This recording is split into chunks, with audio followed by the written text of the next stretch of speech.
Muy bien. Is that Miss Lenny Sánchez there? Ah, no puede hablar.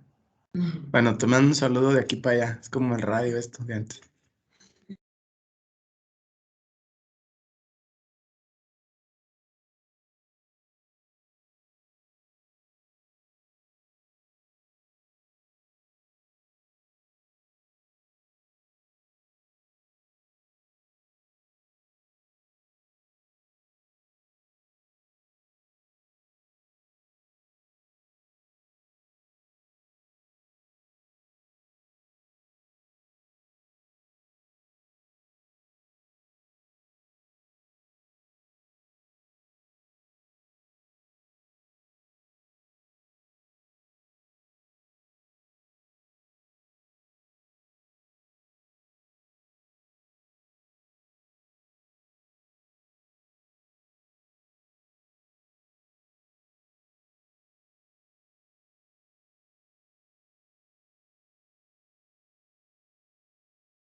Morning, everyone. You're muted, Joe.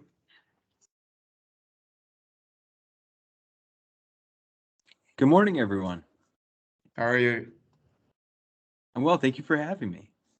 Thanks so much, Joe. And thanks, everyone, for joining us as part of the Bridge Accelerator.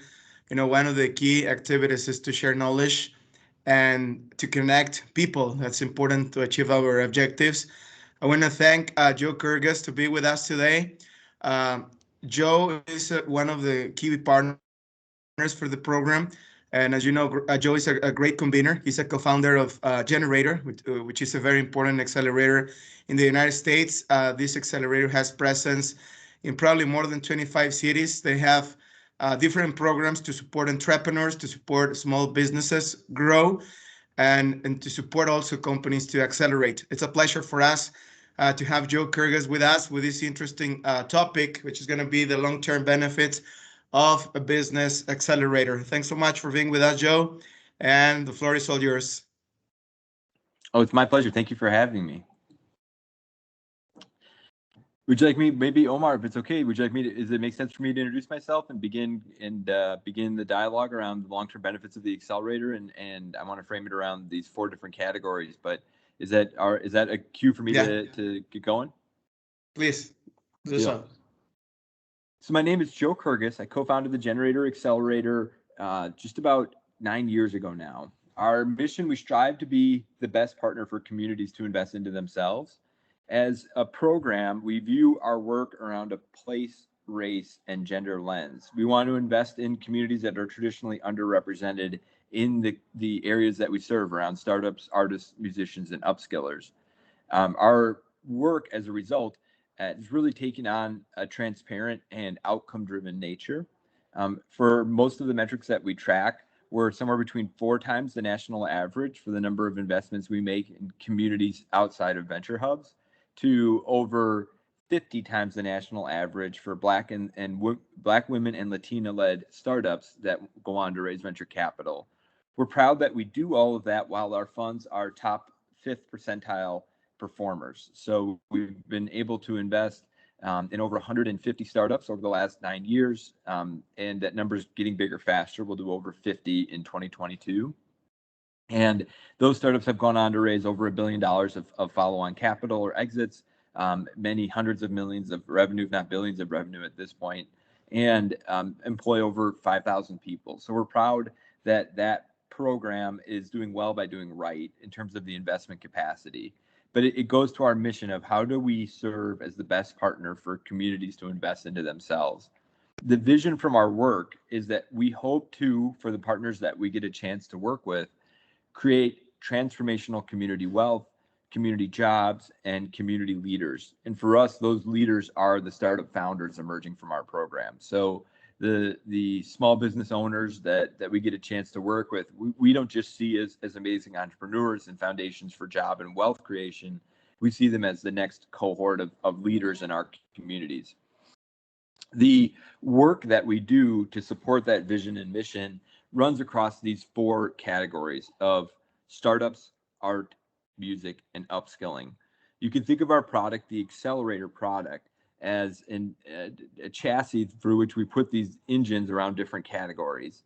The Accelerator product that I'll be introducing and discussing today is composed of 3 distinct parts. We recruit amazing people, in this case, amazing startups or small business owners.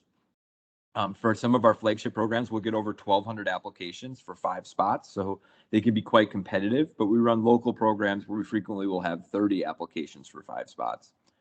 The programs run for the applicants go through and they're curated by judges, and they'll be working with a team of maybe 3 to 4 from our team and 1 to 2 outside experts as we work to see mostly if we're a good fit to help. So we're not reviewing so much the capacity of the company to grow, although certainly we have an eye on that. It's a secondary priority to, is this the type of company we think we can help, which I think will be the subject of today's talk a great deal. But we're looking to areas like, can we help them get customers? Do we think our expertise in working with similar startups gives us insights that the founders would find helpful? Does our network of potential of employers or employees fit with what they're looking for? And then obviously for financing partners, do we think that our network of investors and bankers are potentially a good fit for what this company needs? So that's how we're reviewing the companies, and I'm happy to talk about that more. But it really is with a lens of what are the long-term benefits of our program for this startup. So it's a very applied exercise. And then finally, we narrow it down to a top 5. So we're looking for companies that want to come through. Some of our programs are equity-based, where we'll be offering them cash in exchange for stock in their startup. Some of our programs, there's no equity taken. They're just enrolling in this 7 to 12-week program to help them grow. So that's the first part, is the recruiting part of our program. If you're ever interested, we tend to be both proactive and reactive. We recruit across 5 different channels. So you'd see us recruiting through direct one-on-one emails to founders. We find on listservs, like alumni of this program would be one of the ways that we would recruit. We'll recruit through conferences. We'll recruit through paid ads. We'll recruit through references from our founders and partners. And then we'll recruit through things like we do conferences where we invite startups to apply on our own. And I'll discuss that more in the benefits of the program. But the recruiting program is very robust. If any of you are interested in that, one way for you to be participating is to immediately email me after. My email is joe@generator. I'll type it in the chat, or if someone who has it can type it in from the team. But feel free to reach out to me after this conversation, and I will see if any of our accelerators might be of interest to you. So as I begin discussing the long-term benefits of an accelerator, one of them is our job is to be on discussions like the ones we're going to have today, to talk about the work and to see if we can help be a partner for each of you in building your business. Through the recruiting process, we try to be a partner in helping the companies we meet in any way that we can. So I think this is something for you as you're considering the long-term benefits of an accelerator to think about in the context of, if you do apply to an accelerator, frequently they'll introduce you to people even if they don't invest. So one of the immediate long-term benefits to applying is, if we see someone who we think would be a good fit for another program, for one of our alumni, or for an investor we know likes to invest in that space, we try to be as helpful as we can, even if we don't end up working together, in part because we don't want the experienced people to have with us as a no. We want them to feel like from the very beginning we were a proactive partner. And I think if you look at the long-term benefits of an accelerator, even in the recruiting process, many of the good ones will try to be helpful in that early stage. So even getting a no can sometimes be a very good fit. My favorite anecdote from our music program is a lot of the judges will feel like they liked musicians who didn't end up getting applying, and we've been able to help facilitate 3 record deals through that. So just to give you a flavor for, I think, the optionality that comes with participating in the accelerator industry, there's so many stories like that just by meeting more people who are in the space, you get this sort of serendipitous benefit that it's never guaranteed on any individual event, but it's certainly a very probable event in the aggregate, sort of like casting for fish. You won't cast and catch on any individual cast, but if you don't cast, you won't catch. So that's the dynamic on the recruiting side, and hopefully it gives people a flavor for, you just go through it, and participate. Within the application itself, it's pretty straightforward for our program. They vary by program, but we try to make it so it's about a 30-minute, 45-minute application. And to the extent that someone's not able to answer a particular question, we understand if they're just giving us the best that they know, and we'll work from there. But it's certainly not anything that should dissuade someone. So if you're looking at an accelerator, and one of the things that frequently comes to mind in discussions like the ones we may have in the Q&A is, how hard is it to apply? And the answer is, only as hard as you make it. And there's no penalty for trying. There is very much a risk of self-defeat in not trying. So if I had any immediate takeaway as I discuss accelerators and the long-term benefits, it's the biggest dynamic of benefiting up front is don't self-defeat, just get in the funnel. Once we select the top 5, we work to enroll the participants. If they're taking equity, we work with their lawyers to help sort through how to invest. If they don't have a lawyer, we help them get a lawyer. And again, I want to highlight step by step the long-term benefits of an accelerator, in that many people come through and they're not ready for venture capital as an applicant, but they could be ready as a participant. And one of the many early benefits of an accelerator will be that they can help you, once selected, begin preparing for what it's like to raise venture capital or to raise bank money, because they need to be preparing you from that from the start as a condition of their own participation. And so for many of the companies that come in, they may be even pre-incorporation. We'll end up having to help them get a lawyer to incorporate and build a startup, much less to facilitate the investment documents. But if you do apply to an accelerator, they have traditionally a very good service provider network that they, by default or by requirement, have to help a startup from the very beginning. And so once you're accepted, if you don't have an accountant, if you don't have a lawyer, if you don't have people to help you with your finances or your HR, the accelerators tend to have pretty good networks to facilitate that. And because of an applied requirement that you need it to be in the accelerator, they can help very quickly and efficiently identify, here's areas where we think we could work with you to do this better, and here's areas potentially to improve. So as you're working through an accelerator, that's a very common experience. And again, as I meet with people who are thinking about, what benefits they might get from a program or from the ones you're in now, I think the most early stage benefit is working with people who are experienced in working with early stage people. So this network of friends you have now and professional colleagues to begin working with you immediately is really critical. And I think one of the biggest long-term benefits is that first 2 or 3 week advantage that comes with suddenly being in an environment where you're expected to, grow to new customers and to new financing and to new employees, but in a culture where everyone knows it's your first time or knows that it could be very beginning. So that I would highlight is in the transition phase, something that intimidates a lot of people, when I actually think it's a long-term benefit that's designed to facilitate new entrants and people who are learning and in a culture of learning. Once people get through that onboarding program process, and it takes about 2 to 3 weeks, the program kicks into, for our network, about a 7-week window. And I want to highlight, again, continuing with the theme of my talk today, the benefits of each of those windows for the long-term health of the company. In our program, and I know they vary, you've just completed one, but just to highlight the types of benefits, in our program, the first weekend, we typically kick off on a weekend, or we'll kick off on a Monday, Tuesday, or if not, the participants are working on a 2-page version of their business plan. We'll call it an executive summary. And from the very start of that, we're trying to help the founder explain their company as if they're meeting someone for the first time, which is hard for them to do because they've been living so deep into their own thoughts and work. It's sometimes hard to take a step back and approach yourself as if you're meeting yourself for the first time.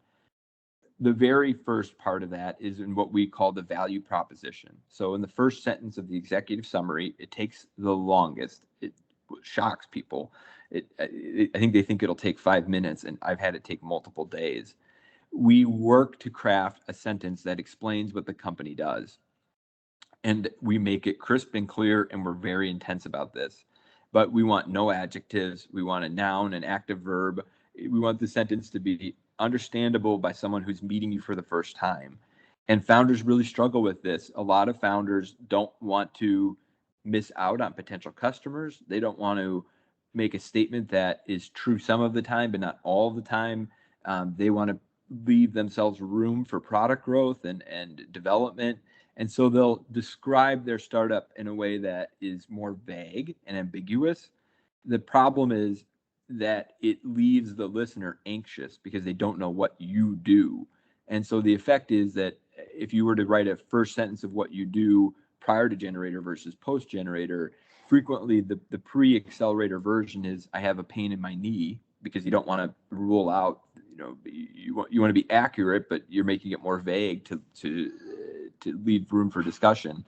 What we want is, I have a pain in my knee, is usually the second version. To the third version, I have a pain in my knee that shoots front to back. At rest, it's a 4, and on the steps, it's a 9. And that really illustrates for people what type of pain you have.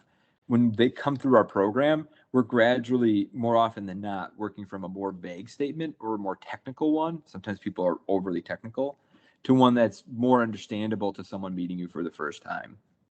From there, in the rest of the executive summary, we try in 2 pages to explain what the company's doing, its problem that it's solving, the product itself and what the product does, how the product makes money, how the product builds to this larger total addressable market, the team that's involved in building it, the milestones over the 3, 6, and 12-month period, and the ability for the company to use capital to hire critical people, to build critical distribution channels, or any sort of advantage that makes the listener believe, or the reader in this case, believe that if you work with this startup, they're going to be substantially better at the end of the year than they were at the beginning of the year.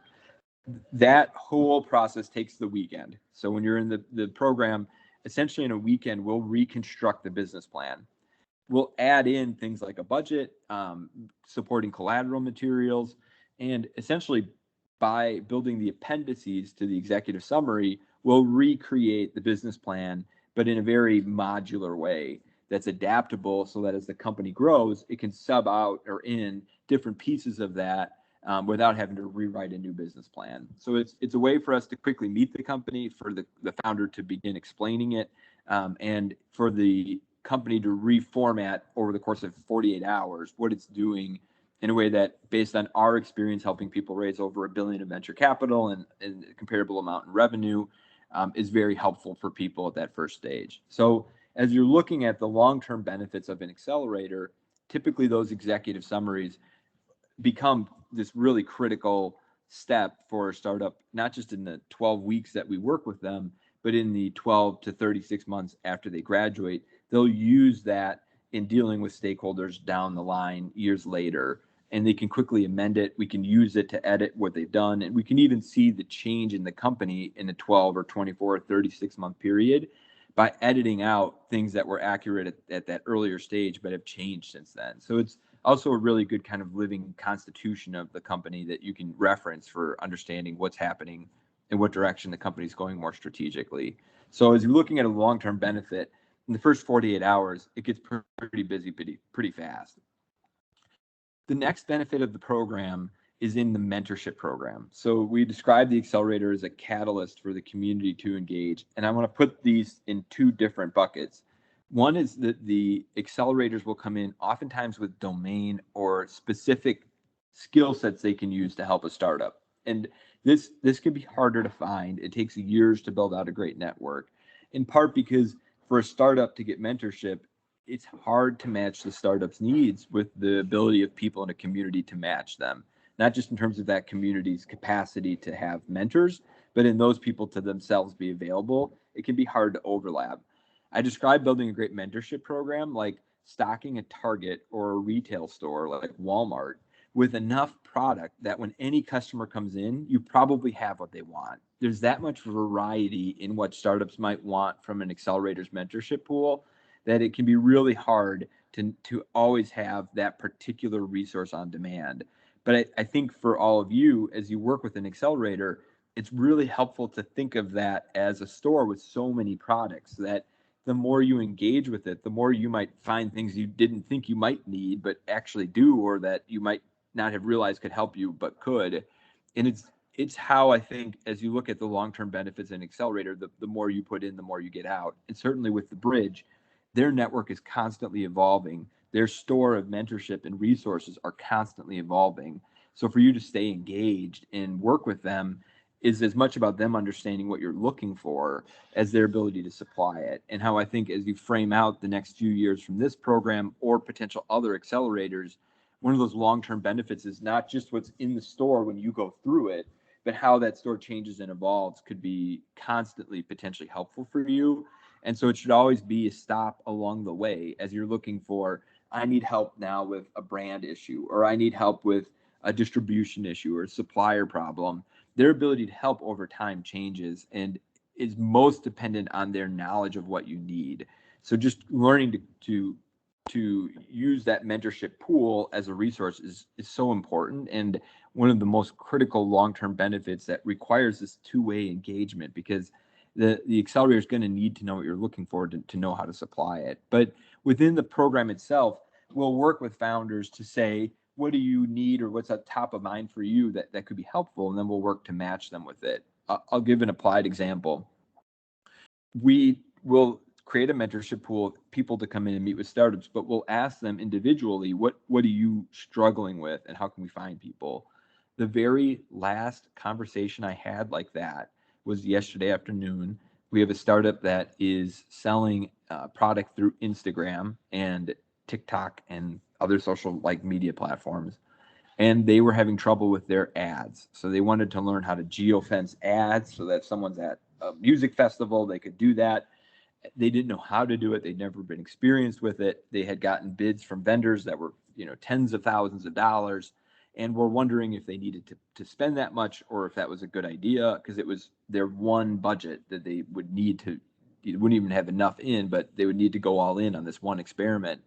And we were able to say, we're not particular experts at geofencing music festivals, but we know people who are very good at ads from our alumni pool. So we immediately introduced them to a few of our companies who spend millions every month in social media and have full-time teams dedicated to it, who were able to say, you don't need to spend that much. You can run the experiments at a fraction of the cost. And here's some self-service tools we use to do that, so you don't need an agency. And that's the type of resource that an accelerator can provide. For our manufacturing companies, it's oftentimes going to people who can help them with factoring or with revenue-based financing, or with people who can help them with freight on board issues or other shipping concerns they might have. But we'll offer similar like opportunities where we're not experts, but we can be helpful. So I use the Walmart analogy. I'll close with another. Accelerators can function like air traffic control, where if you need to get to some particular resource or destination, it's absolutely worth checking if they have a flight or a resource to get you there. So it's something that, as you think about when you leave this program and the benefits of the bridge, and if you're interested in other accelerators like ours or others, that I think to bear in mind, it's if you need a resource and you're just stuck as a founder, you can use that program. I'm going to put that, as I mentioned, the first bucket of mentorship, this kind of concierge one-to-one resource that you can call on as an applied basis in the program, and specifically in the mentorship side of it. But long term, it's one of the biggest and most important resources an accelerator can offer. The second pool of mentors are the mentors who come from the community. And I think accelerators are great at this. I describe an accelerator's community-based mentorship model, which is usually distinct from its expert model, as an incredible way to meet your community in 2 weeks or 3 weeks, like you would in 2 or 3 years. And this is helpful because startups and new businesses are inevitably a reflection of their community. So the sooner and the more efficiently you can meet your community, the better. And inevitably, there's overlap with what you need. It could be employee referrals, it can be customer referrals, it can be investment or banking partners. There's just so much there. I'll also add, it's typically a really good peer support group. So you'll meet other entrepreneurs, and it's just I call it informal therapy that comes with being in a community of like people that the mentorship can offer. And don't take it lightly. I think entrepreneurship is not discussed enough as a mental health event for people who are going through inevitably one of the loneliest stages of, the 1 or 2 person stress that comes with having it all on the line and the buck stopping with you. And those community mentorship programs are a very good way to meet a peer group who have gone through or are going through similar experiences.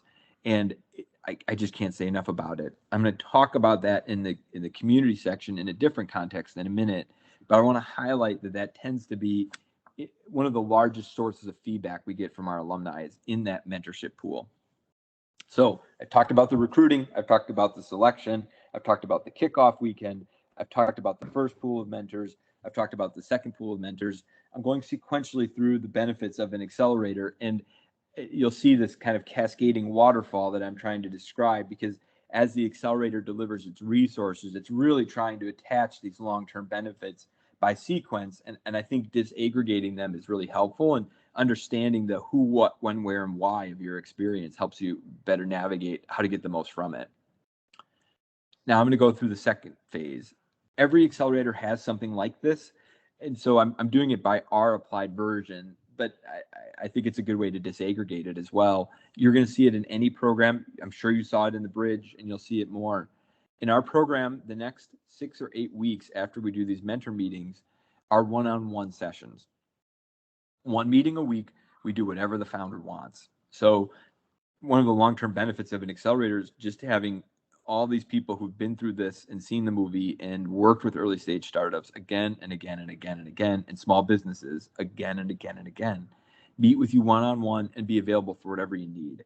And I think that's in this long-term benefit category, always available to graduates from every accelerator. So as I'm describing this section, I want you to think of it like, hey, this is something that you had formally through the program that you can have informally on demand for the rest of your life, at least for the rest of the accelerator's life, or both. Hopefully there's lots of longevity. In the accelerator program, when we do the one-on-one meetings with the founders on whatever they want, we've had so much variety. Some people want to discuss their cultural anxiety of working in and being an executive. It's a new skill for most of the first-time entrepreneurs. It's a lonely skill. And going to this community benefit, they're looking for people to say, do I belong here? Is this right for me? Am I right for it? And inevitably they are. And the courage it takes to be here is most of what you need to do it. So by being in the room and asking the question, it's a good sign you're the right person. But it's so common that I think for people to hear others are having it is healthy. And again, I want to build on this mental health theme. But it's one of the most common things they want to talk about with us. It'll oftentimes show up with the most anxious part of their company. So founders will oftentimes be insecure, not about the most risky milestone for the company, but the one they feel the least control over or the least knowledge about or expertise in. And they want to talk about it with us. They want to see what we think. They're trying to gauge if they're self-aware, if there's anything that they don't know that they should know, or if it's just okay to be unsure. But that is more often than not the driving theme of what we talk about. In an applied way, it'll show up in all sorts of things. Some people will be really nervous about pitching bankers or investors. Some people will be really nervous about how they do their pricing for customers. That, will someone know I don't know what I'm talking about because I'm not pricing it well, or because I'm not aware of, the value they're getting or the costs I'm having. It'll show up with they don't know how to build a company with 4 employees or 8 employees. They've been running it solo or with a small team of friends, and they're nervous about transitioning from that family to kind of tribal or village stage of building a startup. But we'll get all sorts of stuff. Other people are just looking for a way to get some steam out. So I've done things like escape rooms and laser tag and pontooning, and I'm from the Midwest. It's where you go on a lake and hang out. But it's a pretty important stage, and it's just feel free for this accelerator to think about it that way. I see a hand up. I was going to finish this thought before I have an outline in front of me. So I just want to complete this before I go to the question. The second stage is on what we want to talk about. And again, I think when your accelerator is choosing to talk with you about something, think about it. Like, why did they choose that? For us, it's how do we help the company get 2 or 3 years of growth in this 2 or 3 month period? So I think as you're looking at what's going on here, typically, if an accelerator is trying to push you on something, just take a step back and ask yourself, is this something that I think is really worthwhile, or what did they see that I don't see? But to the extent they're not on the same page with you, don't use that as a source of stress. Use it as a source of self-reflection. Like, is there something going on that I'm not quite capturing, or that goes beyond my experience, and think to learn it? I'm going to pause because I saw a hand up. If someone has a hand up, please feel free to ask a question. I saw something go through, but I'm not a pro on calling on people. If not, I can keep going. Hearing nothing. And hopefully all I'm seeing is kind of like blank screens. So like, if you're all like, if I'm, ruining your morning, please excuse me. I'm trying to be helpful and wanted to relay our experience with it. The program on the one-on-one meetings is always available to founders. So as you're looking at, if you have a resource that you want to learn about, and again, think about like, if you're going out for help, like what's driving that and what's making you seek this help? Because I think that's as helpful in asking as the particular question itself. But accelerators can be really supportful places for a founder to go when they don't know who else to ask or what else to do. So if you're ever at that moment, and again, building on mental health. So the long-term benefit of the accelerators, it can be a resource for this, is if you're just so anxious that you don't know what to do, you don't know what road to go down, accelerators are a great place to call. They have gone through people building something from scratch. They know how much courage it takes to build. They understand how challenging and draining it can be, and they're here to support you.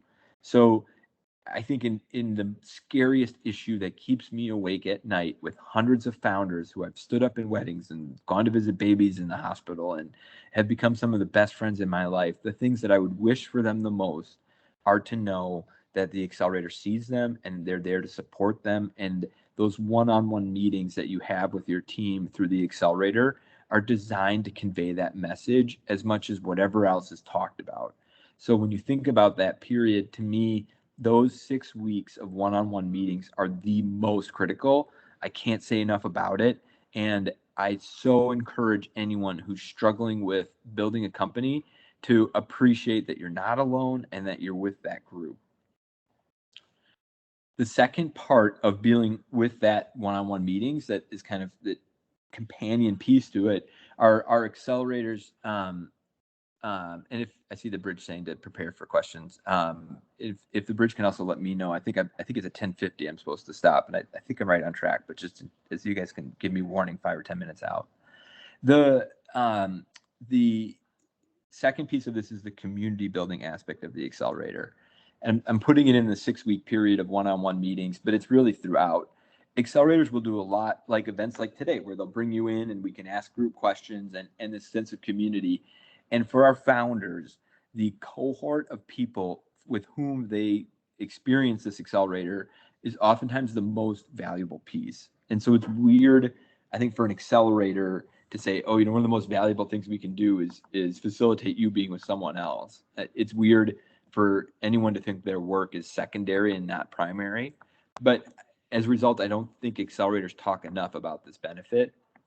But as I build on this mental health theme, the peers in this community, the people who are on this chat, who are, all going to meetings together or, doing group dinners together, the more you can find one person or a group of people, or if the whole cohort can build that camaraderie and build some reoccurring aspect to it, I think entrepreneurship is 3 out of about 1,000 people who really end up pursuing the business in this kind of growth context, in this kind of product narrative or SME or small business narrative. It's a pretty small group of people. So to have a group like an accelerator facilitate bringing this network together, and to facilitate you having not one opportunity to meet, but 2, 4, 8, 10, that's its own benefit. To have a network of people with whom you could feel comfortable being, wasn't that speaker crazy? They talked too long and they were nuts, or what were they talking about? Or we met this baker, this investor, this customer, and they were really out to lunch. Like that sort of bonding, is otherwise experienced alone for founders. And to have a network you can use, please, please, please find a way post accelerator to facilitate you all staying together. The graduates of ours who work and stay in touch with the other graduates is by far, I think, the best long-term benefit. What I love about it, and I've been through a lot of, I've been through 18 accelerators I led personally, and our program will run over 50 this year. They all root for each other's success. There's no aspect of, someone did well or someone didn't do well, and that's so competitive or zero sum to their status in the group. They could not be happier for each other's success. They could not be more distressed when one is going through a hard period. So I think you'll find that you're with people for whom they appreciate that luck may have as much to do with this as hard work.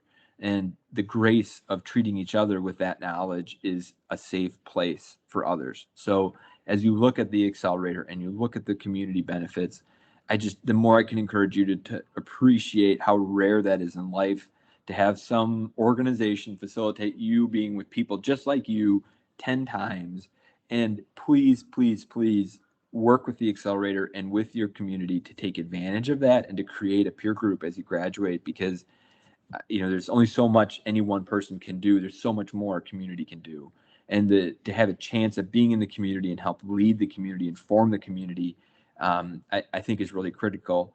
I'll also add from our perspective, when I started with building the company as a mission of facilitating community leaders, it begins at home, and to the extent you can facilitate this community in your cohort, I think it's good practice for facilitating it in your home community. So this is the same muscle and the same need that communities around the world need right now. And you're leading an organization, and to the extent you can lead a community to help you and help the community, I think it's a good precedent. So to the extent you're all going to dinners, again, the more you can give, the better.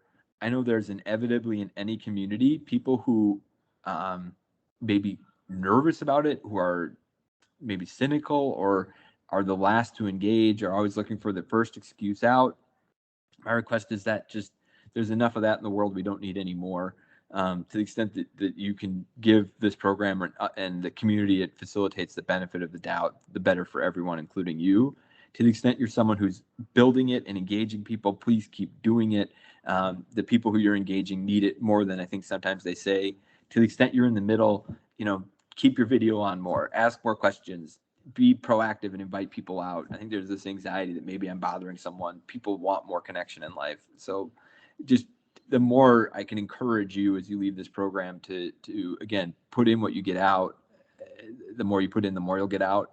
That community angle is where I think you have the most control over your destiny and the most ability to help yourself long term. So again, let's go through the recruiting, the executive summary, the mentor pool for experts, the mentor pool for community, the one-on-one meetings, and this community aspect.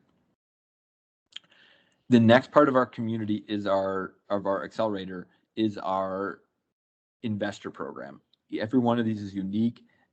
We do this with customers as well. The program will go through at the back end for Generator, and we'll introduce people to 30 to 50 to 80 to 120, depending on which program, different investors and potential customers. So we'll facilitate one-on-one meetings for each program with a network of people. Some of them are people who want to see everything we do. Some of them are people we try to tailor for specific startups in our program. So it's a very stressful week. It's the capstone of the program. It's where you're bringing your executive summary. It's where you're bringing your pitch deck, which we work on during those one-on-one meetings. I should have included that in the outline. But we work on all of these things to help our startups get ready for these meetings, sales collateral, the budgets and the milestones, all of that 9-10 weeks of work we'll put into these 3 weeks at the end, where pre-COVID, we used to do a road show. We'd fly everybody to LA and San Francisco and New York, and we'd take everybody out to dinner. We were facilitating as much of that community angle as we were the introductions, but it's helped us so that 80% of our graduates have raised $250,000 or more, about 60% $1 million or more. But it's helped us facilitate getting the capital our startups need to grow out of the program, to get their employees full-time, and to have the 3 or 4 employees they want to hire next get onboarded so that they have what they need to succeed in that 6 to 12 month period. That program, the long-term benefits of it are, you're just like that mentor pool, you're meeting the community. In that investor and customer pool, you're meeting as many people as you might meet in 2 or 3 years. And it's as critical to win them in that 2 to 3 week window as it is to build a rapport with those people long term. I'm going to talk about the post-program communications, but what we encourage our founders to do is begin sending in the program a weekly update, and then post-program a monthly update to that stakeholder list so that they always stay top of mind. We always want them to include a list of asks for people, but it's a really critical stage for the startup. And again, to the extent you can meet customers and meet potential investors and loan officers, it's a really good time for that long-term relationship to begin. Oftentimes people who aren't fit in year 1 are a great fit in year 3 and 4. For a startup founder, that sounds like 10 lifetimes, but in reality, year 3 and 4 will come quickly.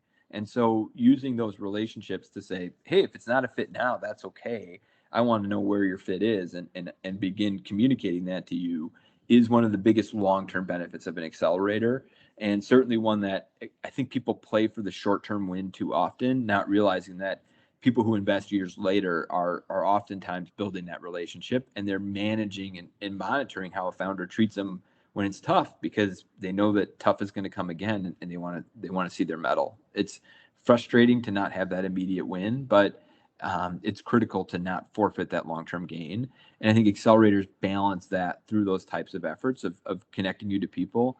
The bridge is phenomenal at this. So with their customer relationships and their focus on growth, don't just view those meetings for what they could do today, but view it like every one of those is an option for a further discussion in year 2, and don't lose options. So it's again, I think when you talk about long-term benefits, the bridge is great at this and something that to really celebrate. We have a program graduation. I know programs do that. It's not enough moments in life to just go and celebrate your work and accomplishment. You deserve it. It's a chance for the community to recognize it and have a format for it to recognize people like you yourself. So, I think those parties or graduation events are great. In terms of long-term benefit, just it's a snapshot of where you were, and hold the snapshot and make sure that you're beating all the things you thought you could do off of it. It's a good chance to take a moment in time and pin it to see, is your trajectory matching your own expectations, and that pin is a good one to gauge it against. Post-program, I think a lot of the benefits of an accelerator fall into a formal and informal bucket. On the formal bucket, accelerators will usually engage with you on the terms you're interested in. If you want to meet once every other week, once a month, once a year, you can set that. And don't be afraid to say to the team, I really need more help than I'm getting. All right. This was so helpful. How do I want to ease my way out of this so that I'm getting more help along the way. And accelerators will usually customize that. So, as you're looking at the long-term benefits, I think it begins when the program ends, and it's, don't end it. Just keep going and working with the team. And I think every accelerator I found, they always want to help. So one way to do it is just keep a recurring meeting on the calendar if they're open to it, and you could set the frequency. Another is formally, you have a right to ask for help, on an ongoing basis. So as you're looking for resources that I mentioned earlier, that is the type of thing that you should just say. I think a monthly update is best practice. This is what I'm looking for, and here's what it is. And forward that to the team and say, do you have any specific ideas? Because it's oftentimes off a specific prompt that you're able to help someone. So the more you can pull the thread and be intentional about what resource you're looking for, I think the better. On an informal basis, the program is probably one of the best networks in town. So as you're looking for, I'd like to connect to so-and-so, if the accelerator is not a first degree connection, it's usually a second degree connection. So I think you should think about it as a part of your strategy. We encourage our founders. We have we have 2 rules: play in traffic and don't self-defeat. When it comes to playing in traffic, try to continually stay with new meetings on your calendar that are unlike meetings before. And the accelerator can help facilitate that. So if you're, hey, I want to look at this new geography, they can connect you to another accelerator there, or particular manufacturing partners or loan officers. I want to meet with potential new hires who have skills I've never looked at. They tend to have a good resource for that. If you're looking at job descriptions or pay comparables or loan terms or factoring terms or what have you, the accelerator, may, going to the store analogy, may not have everything or may not have a lot of it, but they probably know someone who does. And so I think thinking of it as a hub for your resource needs is the most informal benefit. The second is on that community side. I don't think anything would make an accelerator director happier than to know that their team met on their own. So bring people in for a lunch, like bring people in for a coffee or a Zoom meeting or some team meetings. It's something to facilitate that ongoing connection, because I don't think enough people talk about what you'll need emotionally and how much that group of alumni and cohort members can provide it. And then I want to close on mental health. So I think this is a particularly difficult time for people as they emerge from COVID. There's a ton of data on how many people are switching jobs, how many people are using this as a moment to build their own company.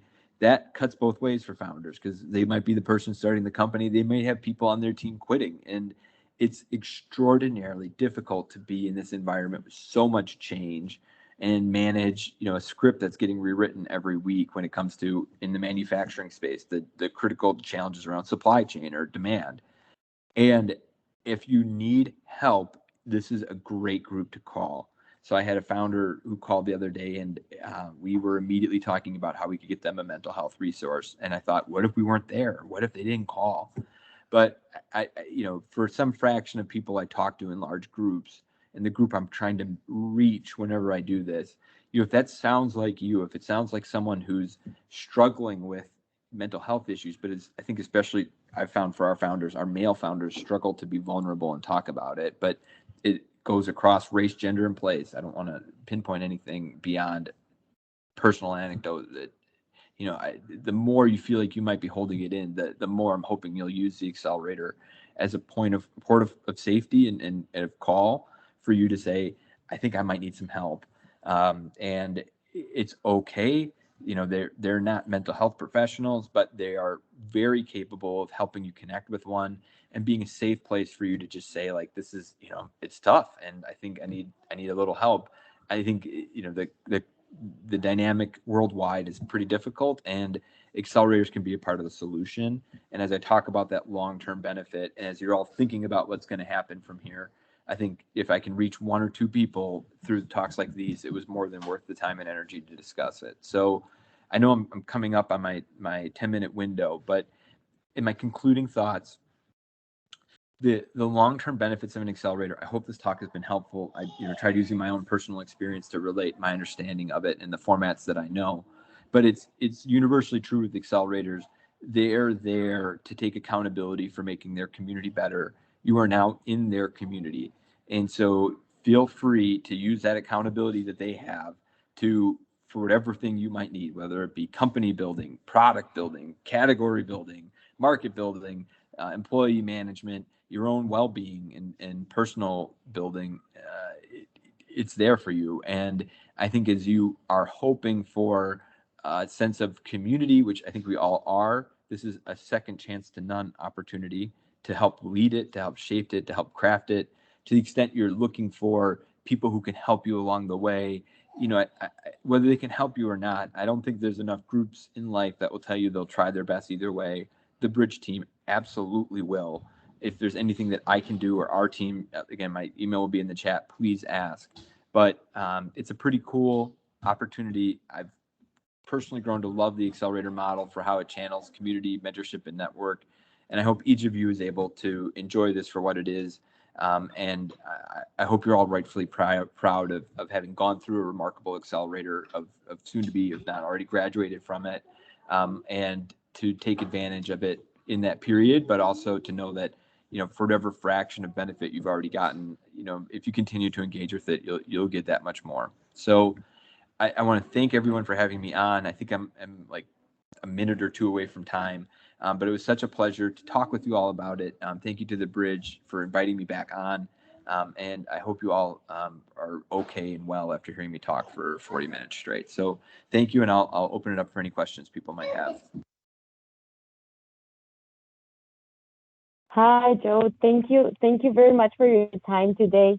And I know that we do have some questions, but I just wanted to add that I know that the people that are listening to you today are very in line with what you're saying. Looking forward to apply some of the things that you said today.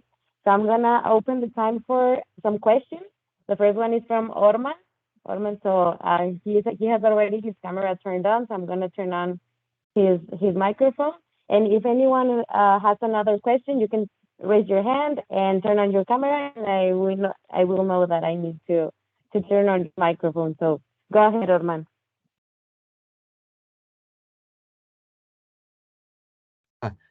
Hello, Joe. As always, it is an inspiration for us to hear you always with the news, with the great news that you have also in Generator.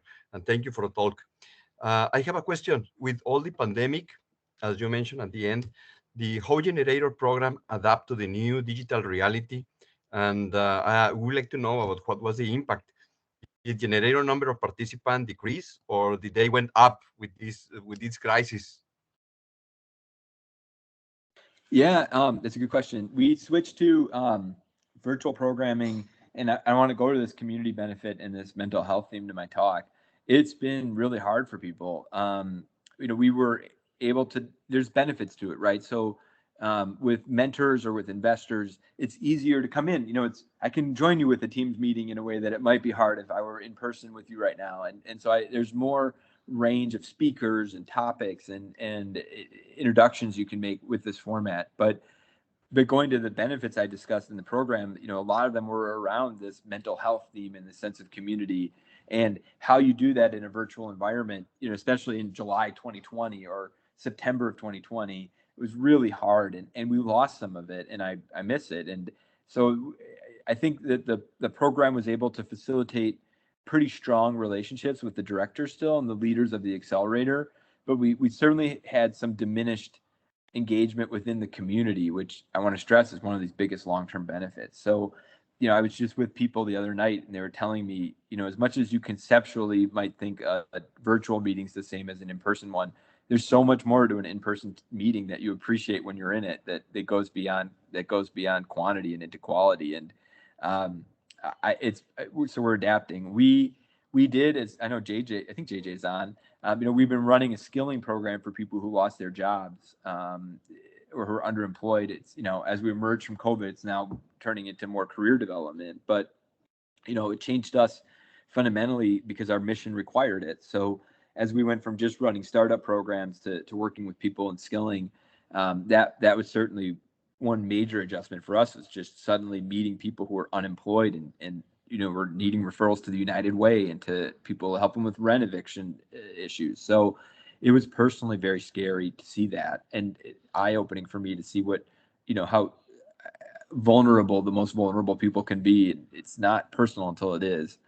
The one that, we run programs for artists and musicians, and that was very hard because, their livelihoods were shut down, and the virtual platforms never picked up like the in-person work did. So, it was tough because we would work with startups that were in the direct-to-consumer space. So some of our startups ship products to homes, and like wine. It was a great year to ship wine to people's homes. Nobody was leaving. They wanted wine at home. The company tripled. It was the best year of their career.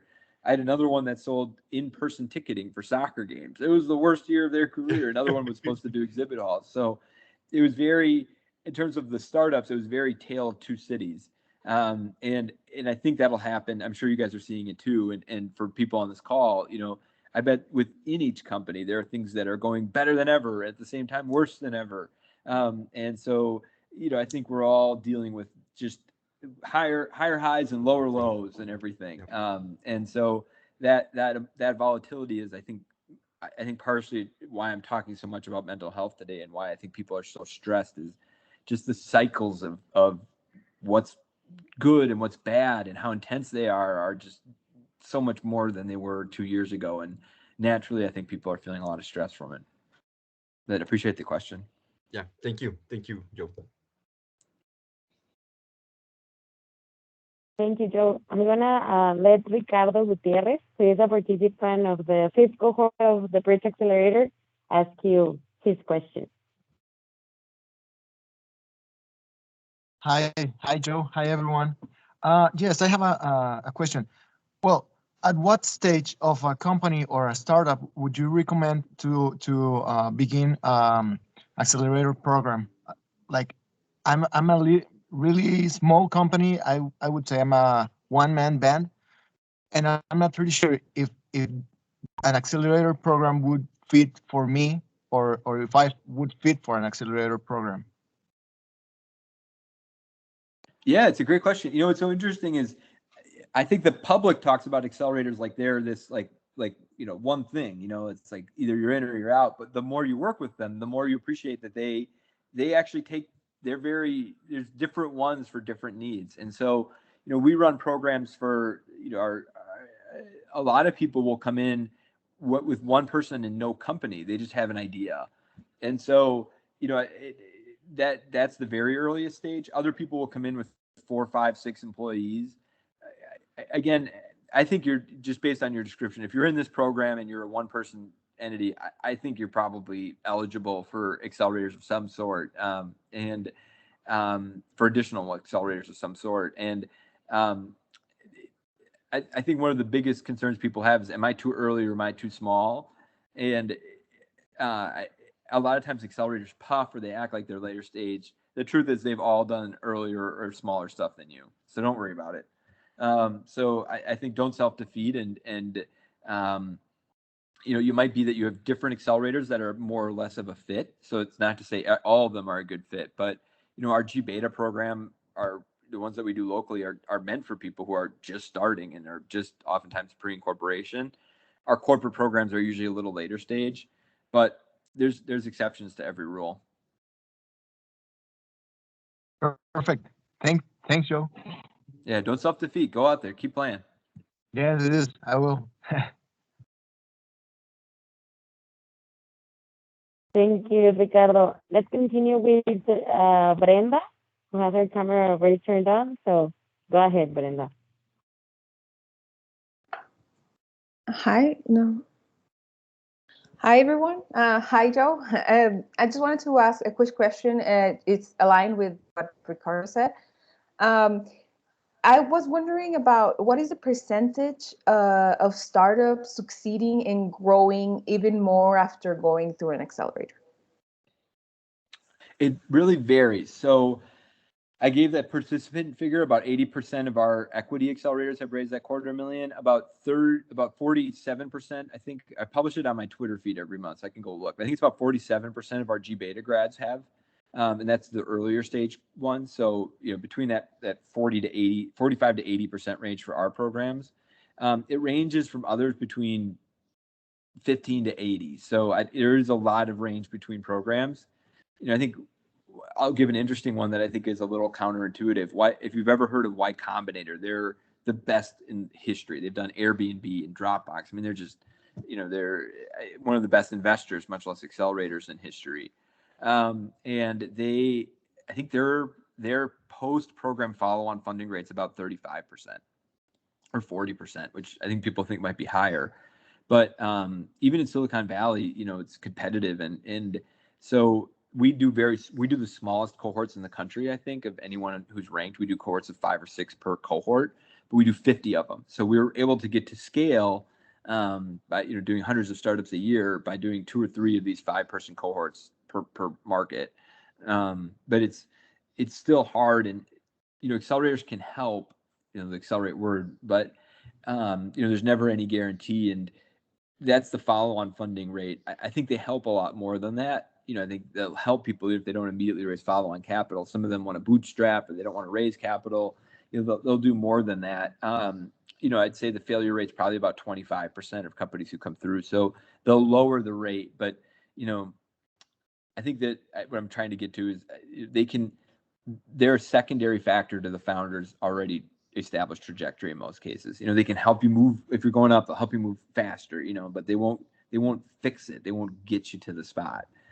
So I think just having your perception aligned around, they can do a couple breakthroughs, but they can't do the whole thing, but not that was what you were asking, but that is, I think, a good sense of what you can get from any accelerator. Yeah. Thank you so much, Joe. Yeah, of course. Good. It's a great question. And when you look at accelerators, Brenda, ask them for their data, because that'll give you a good sense. Like how are they doing, and that those are your odds too. Right. Thank you. Yeah, of course. Thank you, Brenda. Joe, we have 2 more questions. You still have. Yeah, I have time. My internet's going a little slow. I don't know if you can hear me, but I'm still able to stick around. Perfect. So perfect. Thank you. So Agustin, if you would like to ask your question, just let me your microphone. Perfect. Go ahead, Agustin. There we go. Joe, quick question. You were talking about having contact with everybody in the ecosystem of being an accelerator. How do you manage that contact now with emails being considered so impersonable now, and now with the pandemic striking, now you just go to your email, you just erase everything. How do you balance phone call email, in person, or live chat, whatever. How do you balance it? And would it be smart to buy something like I don't know, not constant contact, but like a CRM, like any auto dealer would have in the United States, where it tells you how, when, and why. Yeah, so that that could be in a lot of stakeholder categories. So that could be with your investors or bankers. That could be with your customers. That could be with recruiting employees. Our company does use HubSpot, so we do use the CRM, and I think for a business, it's definitely, if you're debating it, if you're asking the question, is worth looking at. What we've done is, for our company and for our cohorts, is we've tried to be a little more event driven, and merchandise events that aren't, so that you feel like you're not doing just another email or just another meeting. So we'll do like virtual conferences, in manufacturing or agriculture, or we'll bring in a speaker, but then we'll facilitate everyone, reviewing a list of 200 companies and picking their favorite 12, whether you're an investor or an established corporation, to meet with, so that it's got like a different feel to it than just another meeting. But yeah, I agree with you. Like, everyone's got virtual fatigue, and how you cut through the noise is, as soon as somebody comes up with a good way to do it, it gets copied so often it becomes a bad way. But we are definitely seeing more in-person events come back. So I am optimistic that probably the short answer is, the most competitive thing will be seeing people again. That said, I'm an introvert. I just as soon chill out of my house. So, it cuts both ways depending on your view. But if I had to guess, it's, going back in person is going to be next year's edge. But I agree with you. It's like, how do you keep people engaged? We did like a book club to keep our corporate partners engaged so that they could do something different. And like, we sent them some wine. I mean, we were trying to like be clever and creative, but you felt like every time you got something going right, that would get boring too. So yeah, it's harder and harder and harder and harder and harder to get someone's attention. You feel like meanwhile they look at TikTok and, like some random video of a cat holds their attention for 30 seconds. So I'm probably the wrong person to ask. The TikTokers would know. 30 seconds, more like they keep playing it and playing it and playing it. Yeah. So I Thanks, hope Joe. for all of this. Yeah, my pleasure. And we have our last question of the day. That would come from Juan. I don't know, Juan, if you would like to turn on your microphone.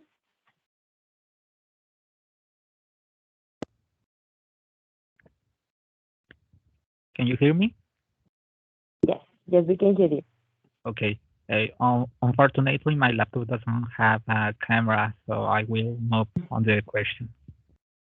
What kind of startups are the best to join accelerators? It's I think it's so dependent that if you're interested in an accelerator, that makes you a good startup to apply. That'd be my short answer. If you feel like you look at a program and you think, I think this one's good, that's a good one for you. At least a good one to apply to. For accelerators, what's so hard, trying to think of an applied example. I'll tell you one that didn't think she was. She was one person. Somebody asked earlier about when are you too early stage. I want to talk about Melissa from Detroit, who built the Lip Bar. Melissa Butler, who built the Lip Bar, and she didn't think that she was a startup. She thought she was just at home in her kitchen making lipstick for women of color. So that she was frustrated because she felt like that none of the lip balms and the lipsticks were made for women like her. And so she came in and was just kind of like, I'm kind of cooking up these lipstick recipes and selling them to my friends. And she didn't think she was, because, she's not high tech. She's not a social network. She's not a, robotics company. You can think of how intimidating this might be if you read about it in the news and you think, well, those are all things I'm not.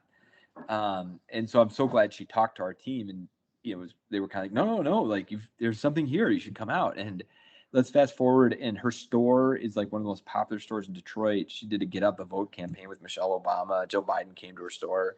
Her product is now sold in all these Targets, and I'm like trying to like figure out how will she let us invest. She went through our G Beta program where it's free.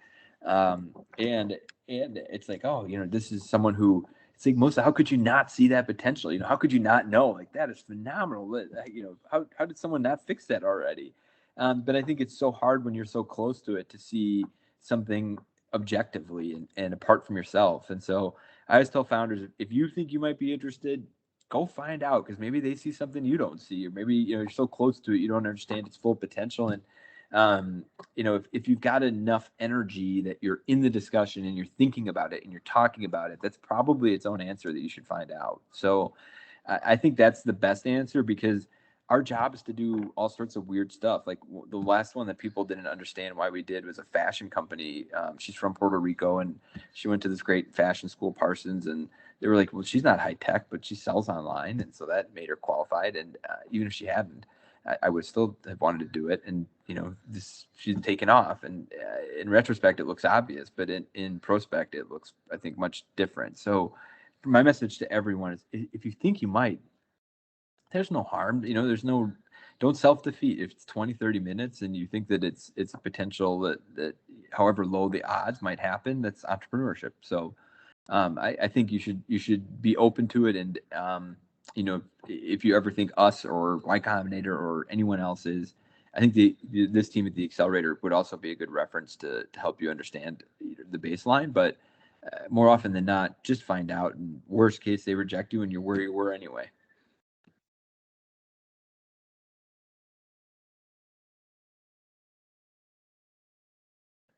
Thank you very much, Joe. Well, Juan is sending you some applause for your answer. And that will be all the questions that we have for today. And I would like to thank you for your time again. We know that the experience that you have and the work that Generator is doing, it's amazing in the community that you are placed. So I would like to invite everyone to turn on their camera so we can take a picture to end this conference and let Joe continue with his day, and everyone also. So Joe, thank you again for being with us again. And I hope that in the future we can have you here at Ciudad Juarez and have a conference with you in our auditorium. So everyone, thank you for turning on your cameras. Let's take a final picture for today. So just give me a sec. And okay, let's take another one. Just give me another second.